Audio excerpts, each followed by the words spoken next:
few questions. This is regarding mind and time. So let us see how it works. The question is, does time slow down for one possessing a focused mind? Or does a focused mind slow down time? It's a unique question because there are two anomalies over here. Mind itself, and the second one is time. Now let us see how these two are going to correspond with each other. How mind on one side and time on the other side, how does it work? Both these things, whether it is a time or whether it is a mind, are operational only in the manifest domain. This much we have to understand. People who operate at a level where they have to solve everyday issues, they have to use their mind. Time in our world is a linear quantity. Time always moves faster for those who really are in shortage of time, and for those who have nothing to do, for them the time goes very slowly. So what does the mind do with the time? So does the mind slow down the time? Actually, when a person uses his mind, he is working up with a lot of ingredients. The first one is the external impulses from outside. That means whatever he sees, touches, feels, experiences outside through his senses, it all comes towards him. An object, a flower. If you are watching something on the television, if you are smelling something in the kitchen, if you are overhearing something, all these are senses which are reacting to these different sounds, light, so on and so forth.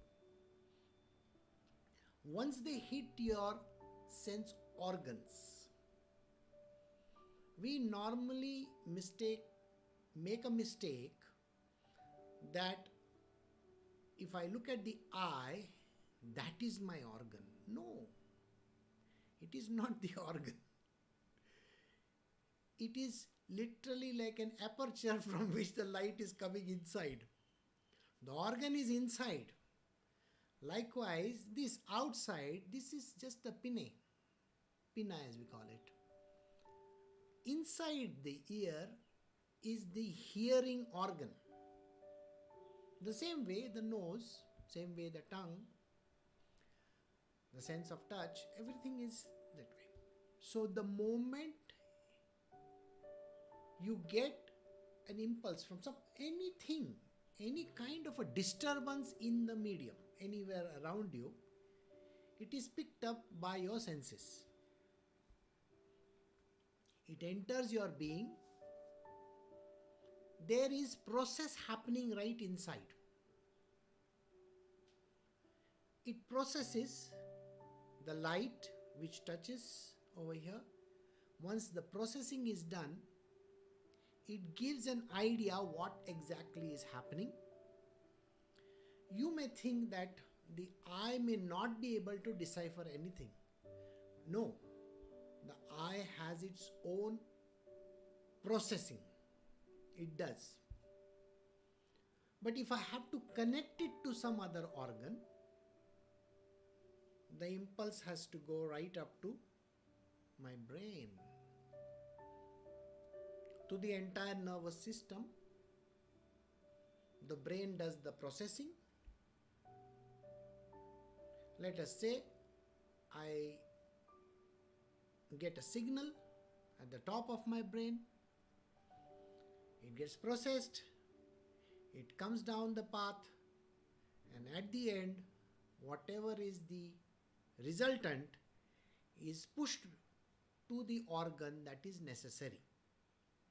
So if I am seeing something with my eye, if there is a very beautiful flower in front of me, it may send the impulse to the hand, go pluck it. That's it. Now in this, you will ask me, where is the mind? The basic thing which is done by the brain or any other organ is the processing. The mind processes. It has got a very powerful processor in the brain and in all those other nerves that are there.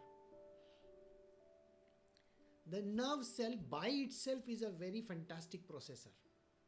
You may not think that that is such a great deal, but it is a great deal, let me tell you. The mind is a processing one, but you cannot see it. You cannot touch it, feel it, or experience the mind. It is in the subtle body. Imagine from the eye to the brain and to my finger, let us see over here, for grasping any object, it has taken fraction of a second. So you can imagine how fast it has done the processing. When you are hurting, when you stumble across, have you seen how immediately you try to recoup, catch on to something? That is the kind of processing power is there in our body. The time factor taken is in micro, milli, or whatever, I don't know how to say it. It's maybe a millionth or a billionth of a second, who knows? I wouldn't know that. So it has taken such a small, minute time. So does the mind hold the time? You're right. Mind can stop the time if need be.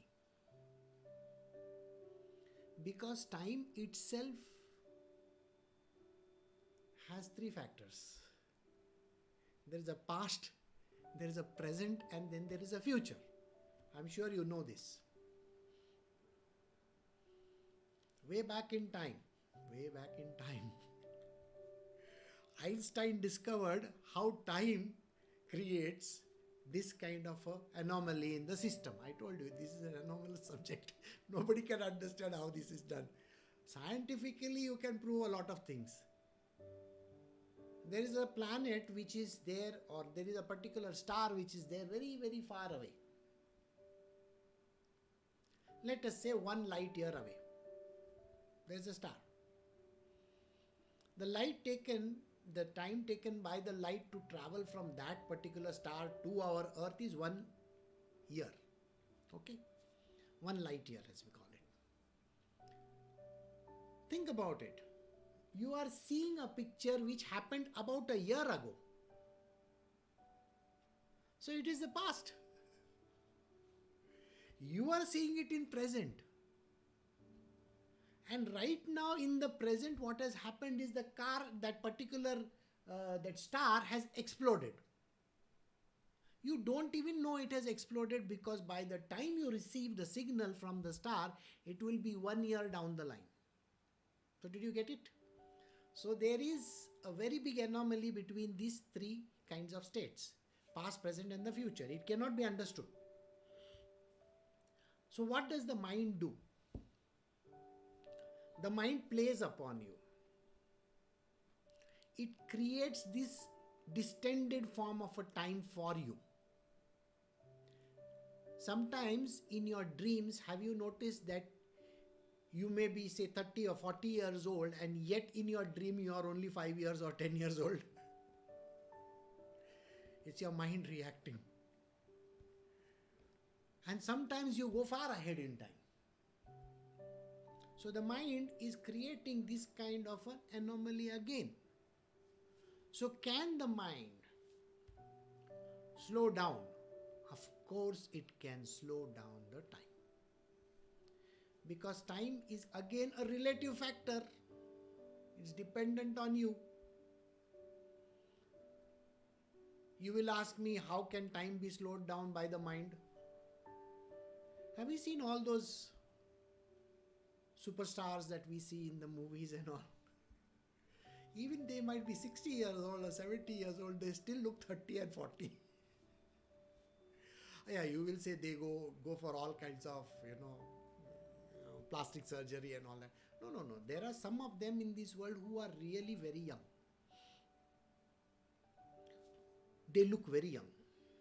So for them, mind can definitely stop the time if they want to. So in the spiritual domain, let me tell you this. A mind is a very, very powerful tool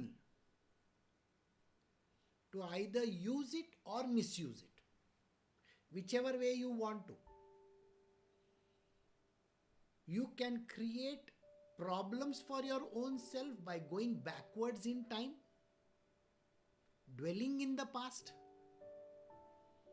and the past becomes your present then. Or you can go ahead in the future and become anxious today. Do you see that? The anxiety is about the future. What is going to happen? Today we are at a point in time where everybody has the big question mark in front of them. What is going to happen? Where is the money going to come from? Where are the jobs going to come from? It is mentioned that there are 1.6 billion jobs people will be without jobs. 1.6 billion? It's not a joke. It is 20% of the population. Those who are working, they might be quite a lot, in terms of percentages. And that can cause a lot of anxiety to people. There is no money. There are so many issues. And this is the same mind which can create that anxiety if you wish to. So like I said, mind is a tool which you got to use very, very carefully. Think about it like that. If you go dwell in the past, you are going to be very angry with people, the world and everybody, and you're going to curse everybody around and say that, I have got a very raw deal. Or there are old people who will say, no, those were the times. Okay? You would get pure ghee.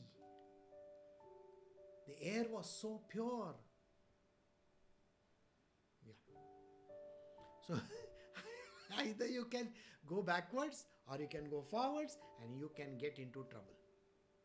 The best thing for a person to do is to stop here itself. Right here and now. Stop the time here itself. You know that thinking about something which has not happened is unnecessarily going to cause so many problems. And that which has happened in the past is also created so many problems in your life. You dwell on a subject and you are gone. So it is better to live in the present, every minute of the present. So mind definitely creates this time problem. And as he says, if I focus, can the time slow down? Yes, of course, the time can slow down if you want to.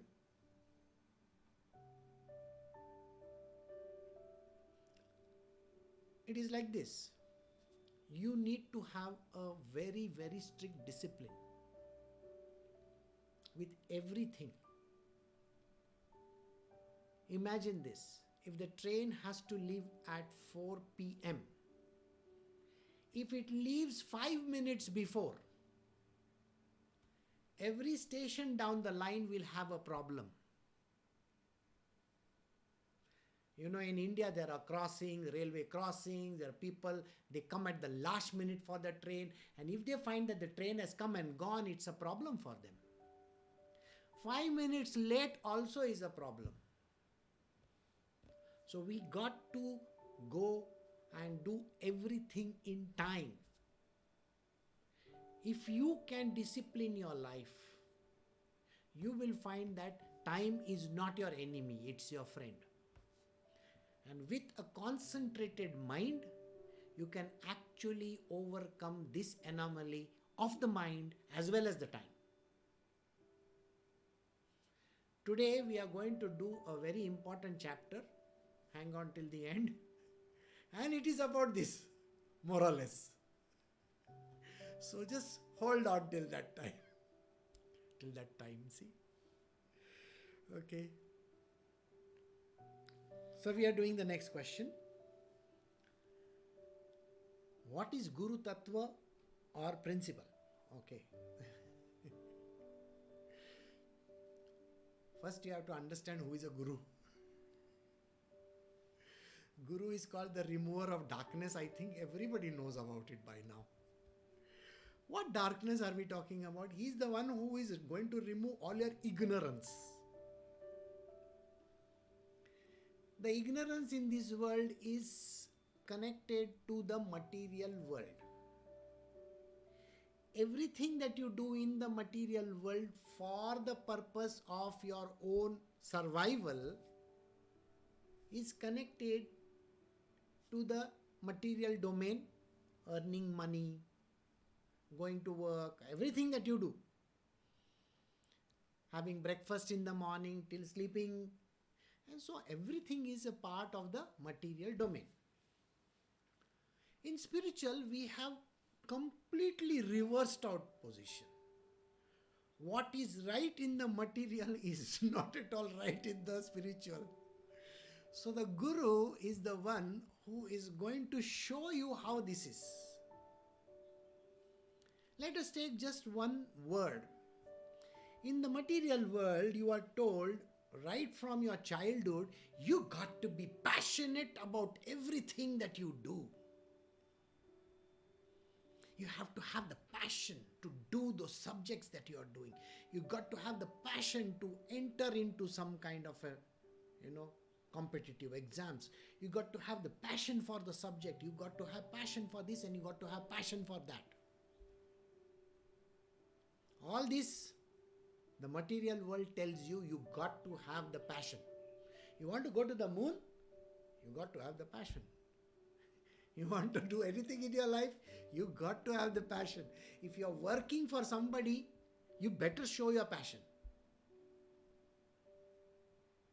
Now we come to the spiritual world. In the spiritual world, the first word that is said to you, become dispassionate. See, it's complete opposite of passionate. In the material world, you are told, you have a family, you have friends, you have relatives. They are the ones who are going to be with you. Isn't it? You are told that you got to understand this world. You have to make friends with everybody. You got to go and get this done with this person, that person. You have to have good relationships with everybody. And when in times of need, you will have your family next to you. You watch any serial, you watch any movie, and that is what they are talking about. Isn't it? It's all called attachments. And the spiritual world, the Guru teaches you detachments. It's complete reversed out, You have to be detached from the world. So the spiritual master's job is to upturn everything, reverse out. Whatever you have learnt in the material world, everything, he just turns it upside down. You have been told very clearly, trust everybody, trust your people, they will be helping you. And in the spiritual world, you are told, don't trust anyone. I mean, can you trust anybody in this world is the first thing that your guru will ask you. You know the person that you trust the most is the one who is going to backstab you. It may be your own parents or it may be your own children. One day they will say bye to you and run away. You're gone. Your own friends. Go and touch them for some money and they will run away. So in spiritual we teach about something very strange, In spiritual you are taught, don't trust anybody, trust only God. You have to talk to an invisible person, by the way. So trust only God. So now do you understand? The job of a guru is complete reversal of everything that you might have thought of. So when you gather your knowledge in the schools, colleges, in your life, in your workplace, the environment around you, all that knowledge, it looks so real to you, isn't it? Everything is so real. When you have pain, somebody hurts you badly. Somebody says something to you, it hurts you so badly. You feel the pain. In spiritual we say, everything is unreal. The whole world is unreal. And yet, if I give you one slap, you will say, oh my God, the slap was so real. I got hurt, see? So, the real and the unreal. In spiritual, there is this word, which in the material world, the word discrimination has a completely different meaning. When you are discriminated against, right? You may be a South Indian or a North Indian. The North Indians will not even look at you in the North when you are a South Indian, and vice versa. It's the same thing. Worldwide, this kind of a problem is there. Brown skin people are discriminated against. I'm sure you know that. Black skin, brown skin, everybody. So, that is discrimination in the material world. The same word is used over here in the spiritual, and it is called spiritual discrimination. In that we say everything is unreal, only God is real. So, this knowledge is called the true knowledge. Whereas what you get in the material world is the knowledge for the performance of your daily activities or your lifestyle. You have to live a life, that is the reason why you have to do all those things. But the day you come into the spiritual world, the same knowledge gets reversed out. You understand the futility of everything. You look at everything as unreal. So what is this Guru Tattva? All this explanation that I gave you will be given to you by your Guru. He will tell you anything connected to the body, whether you touch, feel or whatever. What you feel in terms of your mind also, this is my uncle, this is my aunt, this is my brother, sister, husband, wife, all that is unreal. So how does the Guru, who is called the remover of darkness or ignorance, work? He is considered a human being if you look at him as a person. So, as an individual, he looks like an average human being. Now, an average human being, a very simplistic person. The only distinction is knowledge. He has that knowledge which is completely reverse of the material worldly knowledge. It does not mean that he doesn't have any material worldly knowledge. He has fantastic knowledge about the material world also. But he is showing you something completely different. That is what we call as the real knowledge or the knower of truth. He is called the knower of truth, and you are understanding the truth. The knower of truth, that is the Guru himself, is the truth himself. If he is the truth himself, he is the knower of the truth, then just now I said he is an average looking person. So how can he be an average looking person? See, if you consider him from the external point of view, he is going to look like any Tom, Dick, Harry, Jones, any person on the roadside. Yes, unless and until, like today in the morning, I was seeing some people on the videos, and I just saw 4-5 videos of this person since they come in that search console, no? In everything he was wearing big beads. He was dressed very gaudily. He had some tilak on his head, long hair, and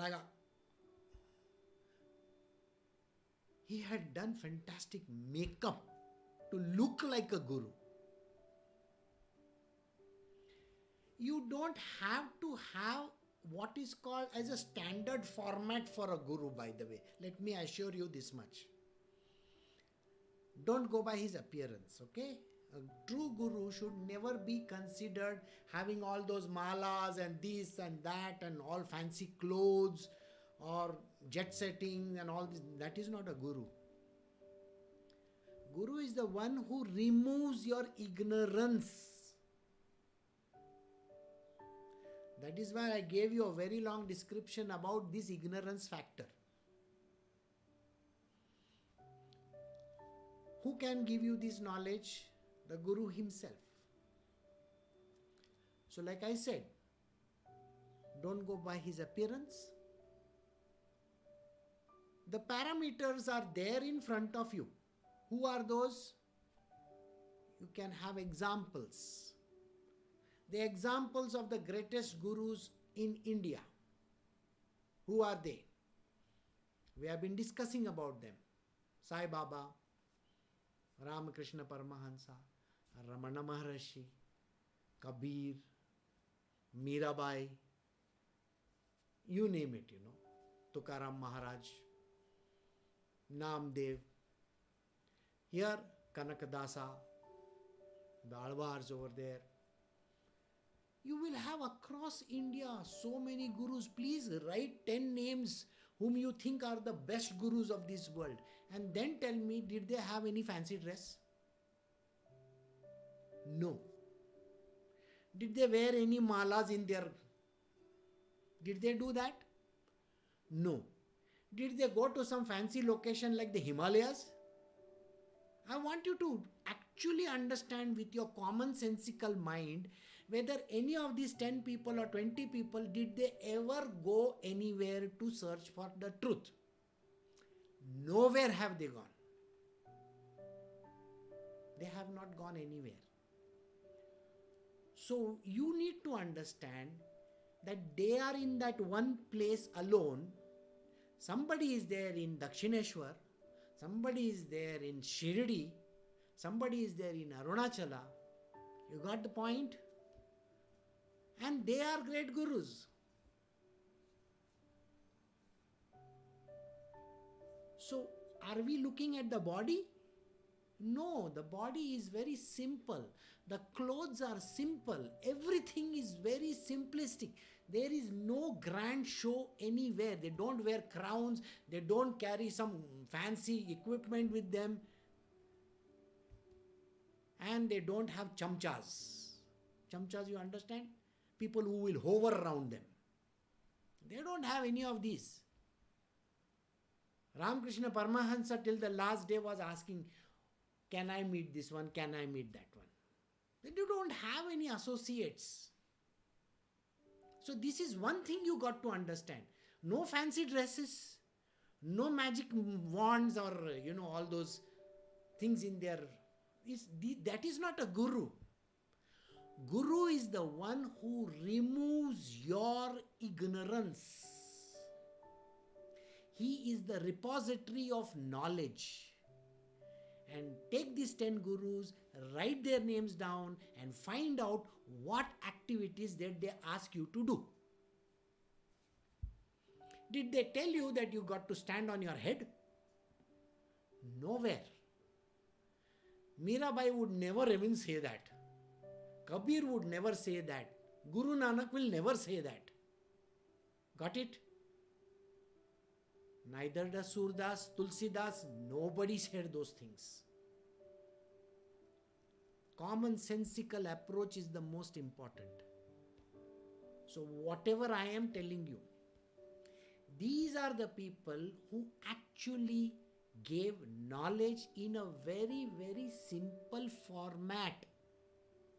They never complicated by quoting massive scriptures. When it is asked by, to Ramakrishna Paramahansa, do you know this? He said simply, I don't know. Why? He knows only how to remove the ignorance. You don't need to buy hard books. You don't need to do fancy prayers. Do you have any temples where these gurus were living? Ever been to Shirdi? Do you see any temple there? Except his samadhi. In Dakshineshwar, he was a priest in the temple, but his room is so simple. You go to Arunachala, Ramana Maharshi, a simple place was there. Yes, now it has become an ashram, it's a big place now. It's a different story. But there is nothing to say that he was not a simple human being. And they had completely renounced. So now doesn't that tell you what the Guru Tattva means? Tattva means essence. Who are the Gurus? The Gurus are knowledge incarnate. They are knowledge incarnate. Did you get this word? Knowledge incarnate. They have come down in knowledge in the form of a human being. Think like that. It is not material worldly knowledge. It is not science. It is not technology. Nothing like that. It is spiritual knowledge. They teach you how to reach God. You will find that most of the gurus today refuse to take the name of God. They think they have to become secular gurus. No, there is no secularism as far as God is concerned. Please understand, God is there for everybody. They refuse to take the name of God also. There is God, and you have to reach Him. And who but the Guru is called the doorway to God. So where does Guru Tattva stay? Important thing. It is here in your heart. The doorway to reach God is in your heart. All right? The doorway to reach inside very simply it was described by Ramakrishna Paramahansa. He said, it's like a hole in the wall, small hole.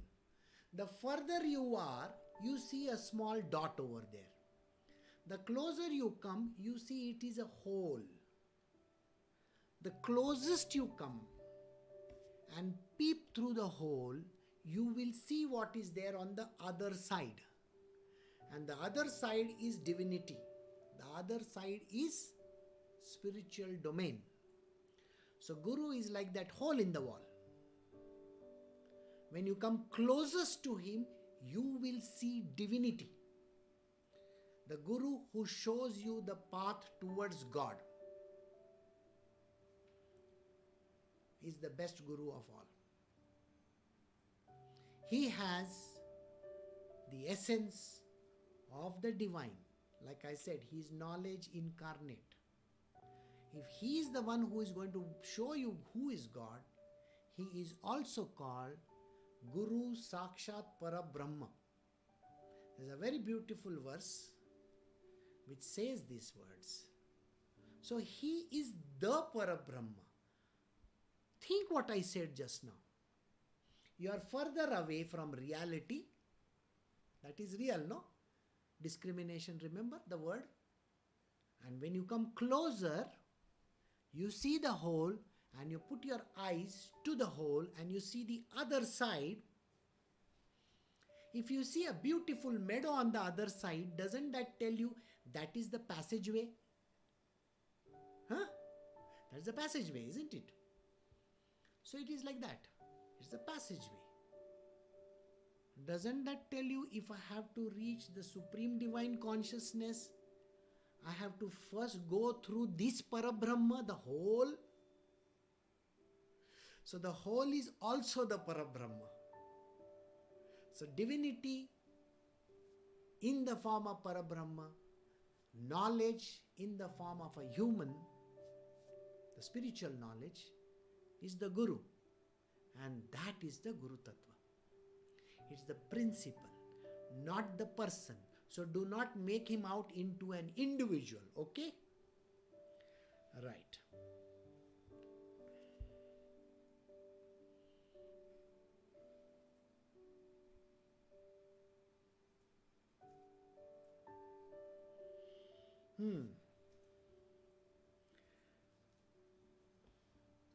How do we get rid of the ego?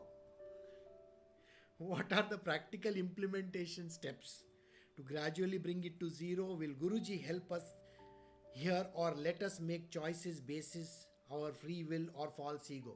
Simply the question is how to get rid of the ego. I am going to answer this much. The one which tells you, I am the greatest, I am the mightiest, I am the best, is called the ego. Now, ego is a very funny word. I will explain it to you from the spiritual point of view. A person who says, I don't have any ego. He says these words, I really don't have any ego. Well, he started his sentence with the word I. So naturally there is an ego connected to it. So every sentence that you say with a I in it and point out towards this body of yours is called the ego.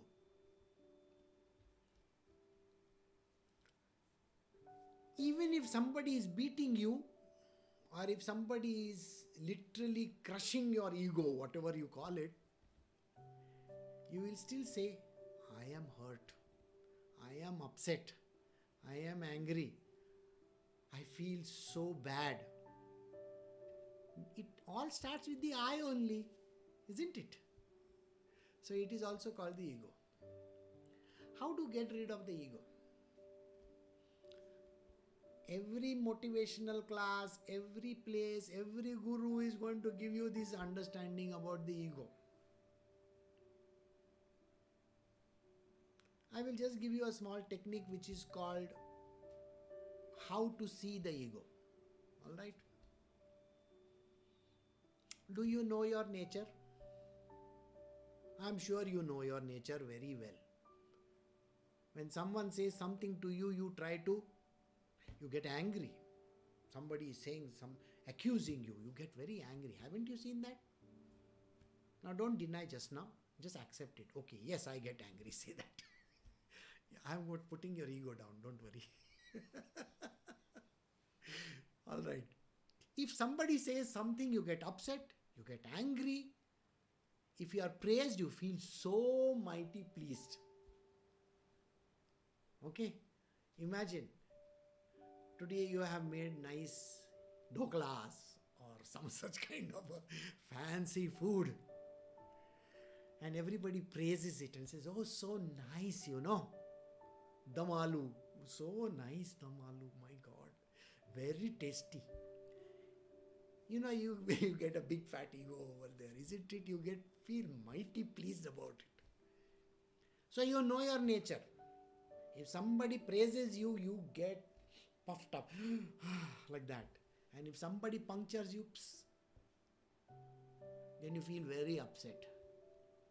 If your boss tells you, even your boss tells you, what, you couldn't do this properly, or just one word he may say, and you are completely demoralized. He's the worst boss in the world, Okay? You know this nature of yours. So the simplest thing which I am telling you, if you know your nature,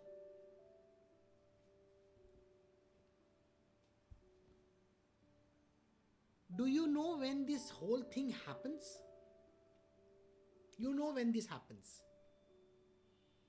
When somebody praises you, feel very pleased. When somebody says something to you, you may get upset and angry. You know this is going to happen. You have the power of anticipation. Just before this, I gave you a complete answer about how the neurons work in your body. Billionth of a second. Tuck, tuck, tuck, tuck. Like that. Your mind works fantastically. Can you use that billionth of a second knowledge to understand that now I am going to get angry?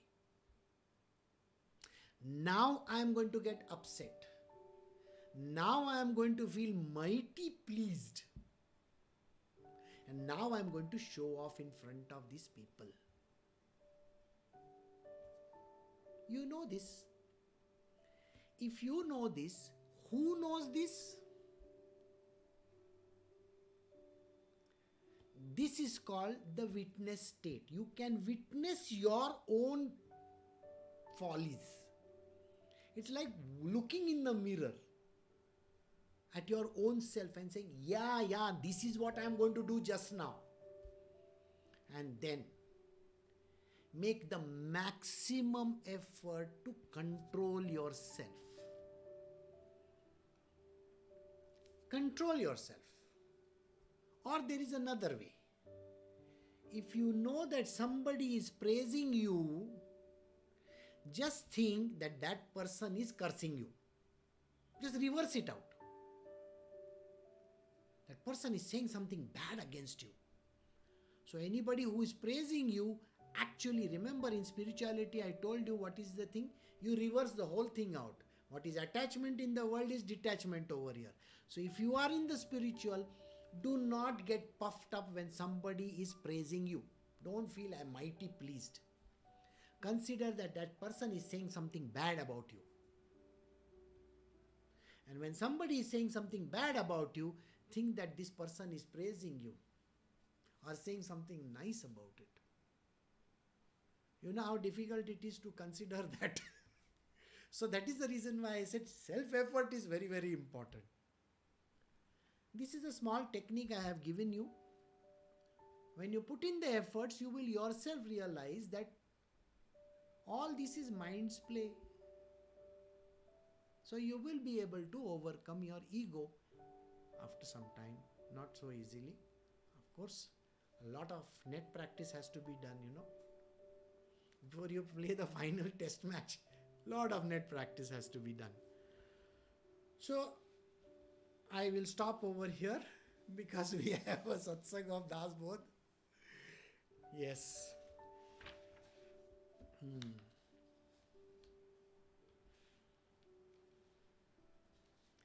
Okay.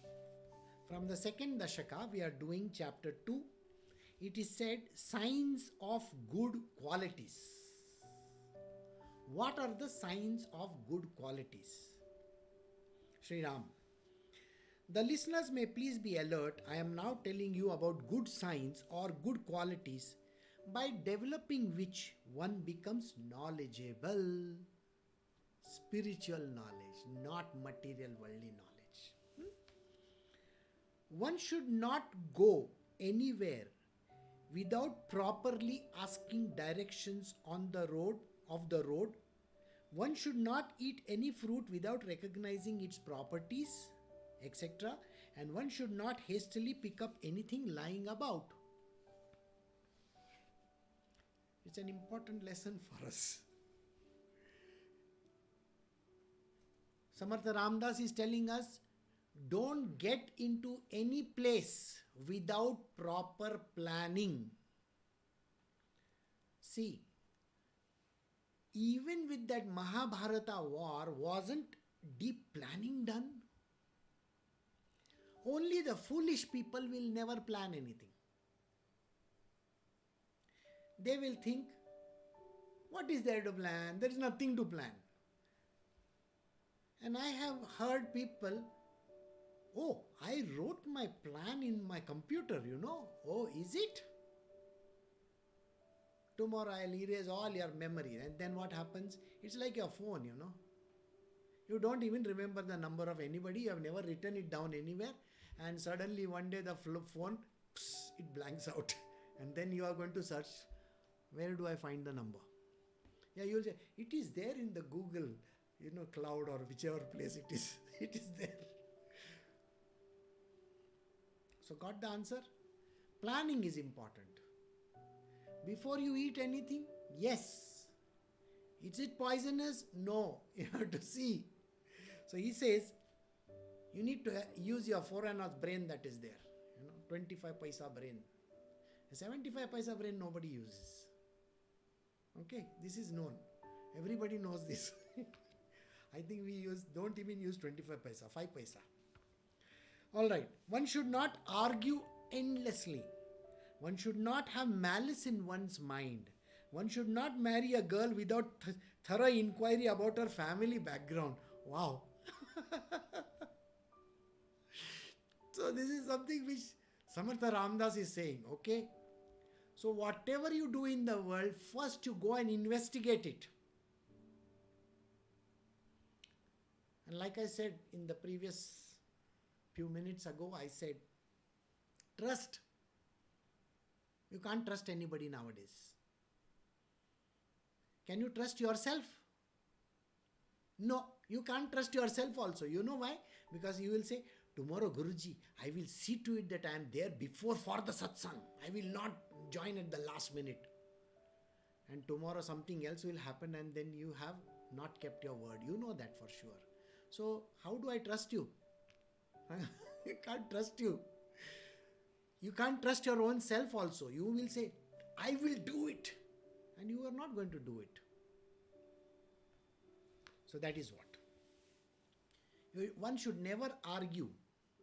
Never argue. Argument is for stupid people. Okay? Yeah, you want to become a lawyer? I don't have any say on that. See? Double entendre, we call it. Alright? One should not have malice in one's mind. Never carry any malice against anybody. One should not speak without thinking. One should not do anything without considering his propriety. One should not act in any way without giving proper thought to the rules of conduct. Everything in this world you got to think through clearly. That is the reason why the mind has been given to you. You can't just be extempore all the time. What do you mean by extempore all the time? You are an idiot. Extempore? You think of yourself as some genius? Stop doing that. Give yourself that idea that I'm going to think through this whole thing. Please do. One should not be sulky, unless one has love in one's heart. One should not ask questions about acquaintance to a robber. One should not travel at night alone or without proper precautions. I think this is very desperately needed by us. One should not be curt and break the good relations. One should not earn money through sin. One should not deviate from the path of virtue at any time. Yes, I don't think I have to explain this to you all. One should not blame or hate, should not have bad company, and should not by force take away another's money or wife. Husband also, of course. So, that is also understood. One should not contradict the speaker while he is speaking. Well, this is the biggest question. Nobody allows the other person to speak. An egoistic person will cut you in the middle. Become a good listener first. Listening is important. When you listen, you will get knowledge. Then you formulate your answer and then speak. Otherwise, don't speak.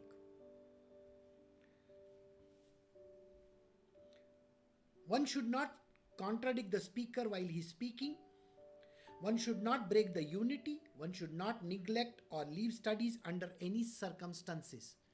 Whatever the circumstances might be, never leave your studies in the middle. People have said this many a times, I had to give up my studies because I was the earning member in the family, blah blah, all kinds of nonsense people talk. Well, if it is just 1 year or 2 years left in your studies, you got to complete it. Don't leave it halfway. Complete it. Samartha Ramdas is saying. Okay. See, I have to keep on saying these words. Samartha Ramdas is saying. Why? Because you will think that I am also saying. Well, I am also reiterating what he is saying. One should not quarrel with a man who abuses everybody. One should not argue with an over-talkative person. And one should not lose love for saints from one's heart. See, there are too many people around who just go jabber, jabber, jabber, jabber, jabber, jabber, jabber. Don't speak to this person. Don't. Somebody who likes to quarrel and abuse somebody, don't even go near that person. Avoid this person's like a plague. Stay away. You know this person is argumentative in everything. Don't even bother to be friends with him. One should not be over angry. One should not disturb or trouble one's dear friends, or if somebody teaches, one should not get annoyed. It's a good thing in my satsang I ask everybody to keep their shut. Okay? It's on mute. But if there was no mute, there would be cacophony. Nice. Right? Anyway, it's a joke. One should not always be sulky, should not boast with empty words, and should not tell about one's achievement without actually being successful. Don't keep on jabbering about how great you are and all that. Don't do that. One should not forget that one has talked in critical time. One should not miss the opportunity to prove one's worth. One should not criticize others when oneself is not able to do anything. Don't criticize other people. If there is someone who knows the subject very well, take knowledge from him. But don't keep on criticizing and keep on saying, I know. There are people in this world who keep on talking. I know. They are the biggest idiot of all. They don't know. One should not feel happy in laziness. One should not value evil gossip. And one should not do anything without properly understanding it by thorough inquiry. First, person has to do inquiry about everything. One should not be attached to bodily comforts. One should never leave efforts and should not be irritated by sufferings, because sufferings are going to come. And if you are going to get irritated just because you are suffering, you are not worthy enough to be in spiritual. Spirituality is about going through sufferings. Isn't spirituality the subject about sufferings only? It's about overcoming your body, isn't it? All this is about overcoming. One should not be bashful in any public meeting, should not babble loosely, and one should never swear or challenge. Never swear and never challenge anybody. One should not worry too much, not be lazy doing anything, and one should not stare at others' wives, especially. Okay? Don't keep on staring at other people's wives. You understand? One should not be under obligation of anybody, and one should have, if one has to take help, one should return the favor. One should not trouble other or betray them. One should do not remain unclean. One should be always clean or wear shabby clothes. Even if you are today in that COVID virus thing, people sit with half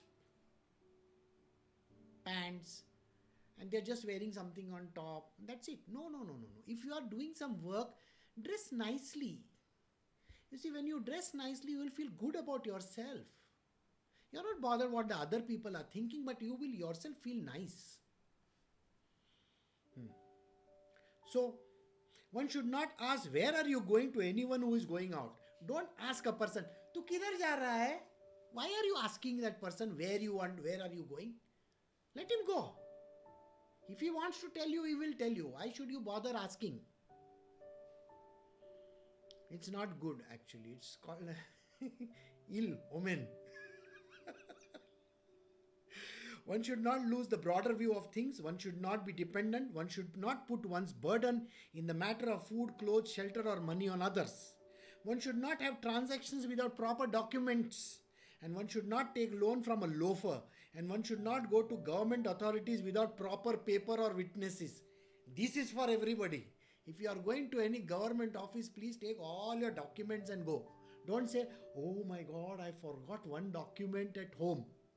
The most important document you will leave at home. Don't do that. Just go in your mind what are the things that they require and take it. One should not take sides of false claims. One should not contradict majority opinion in any meeting, and one should never talk disrespectfully. If there are people who are saying I to something, you should not be the nai in between. Okay? Don't oppose people. If there are 20 people and you are the only one on one side, don't oppose that 19 people over there. Okay? Don't do that. Foolish people do that. Samartha Ramdas is saying. That is my refrain. Samartha Ramdas is saying. One should not feel jealous when one sees the riches of others. One should not punish anybody when he has not done anything wrong. And one should not behave unjustly by being proud of physical strength.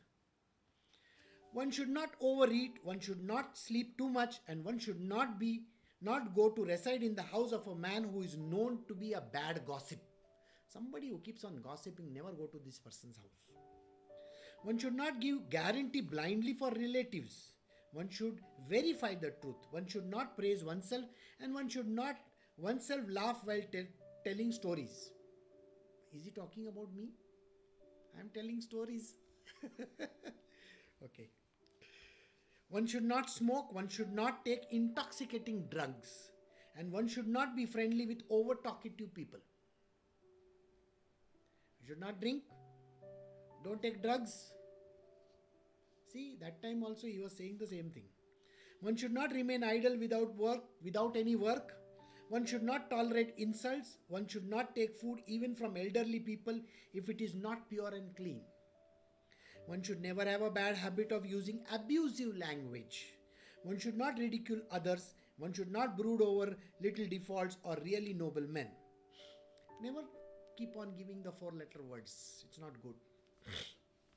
One should not steal any article seen lying about. One should not be too miserly, and one should not quarrel amongst one's own dear people. One should not deceive or destroy anybody. I think I'll take another 2 more minutes. One should not give false evidence. One should not behave irrationally at any time. Never behave irrationally with anybody. Have your mind in place. Think carefully before you open your mouth. Don't say just because you want to say.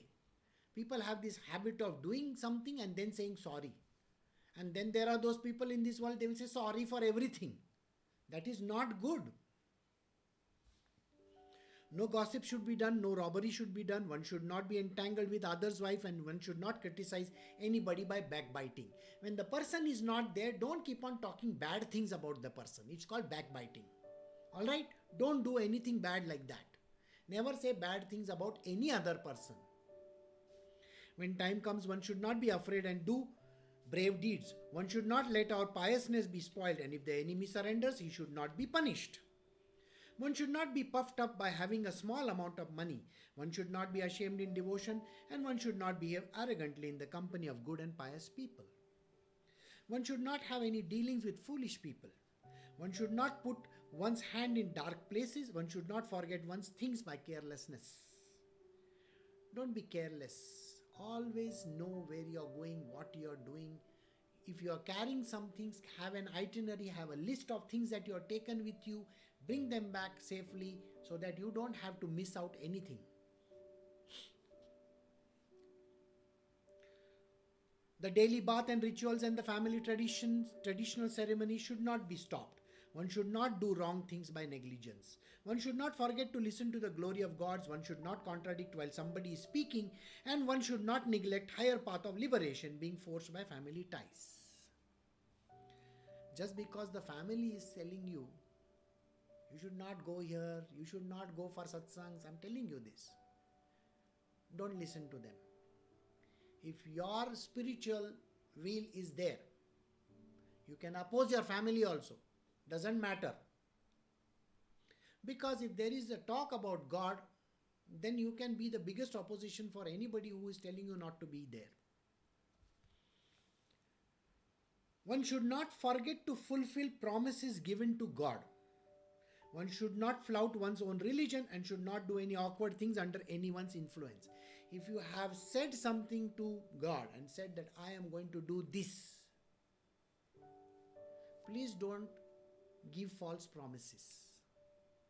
And if you have said it, you got to keep it. And if you have not kept it, then there is nobody to help you. One should not be cruel. One should not kill any creature. When there is heavy rain or when there is time is not proper, one should not go out. One should not get panicky when confronted by gathering. One should not miss to give a timely and a proper answer. And even if somebody insults, one should not be discouraged. If anybody insults you also, don't feel bad about it. It's not important to feel bad. Just now we were doing something about the mind, remember? This is just the lesson, reiteration of what I had said. One should not be without a guru. But one should not have a guru who belongs to lower caste. One who is rich, one should not think that one will live forever. Guru is important. We did the Guru Tattva. One should not leave the path of truth and go by the path of untruth. Nor should one be proud of a false thing. One should wipe out bad name and earn good name. By discrimination, one should hold fast onto the path of truth. If these good qualities are not cultivated, the man becomes a bad character. The signs of such a bad person are described in the next chapter, which you should listen. Thus, in the second Dashaka of the Das Bodh, in the dialogue between Guru and disciple, this second chapter by name, Signs of Good Qualities, is completed here. So, we have come to the end of this particular chapter. And thank you very much for giving me this additional time. Take care of yourself. Have a great evening. Bye. Stay indoors again if that is needed.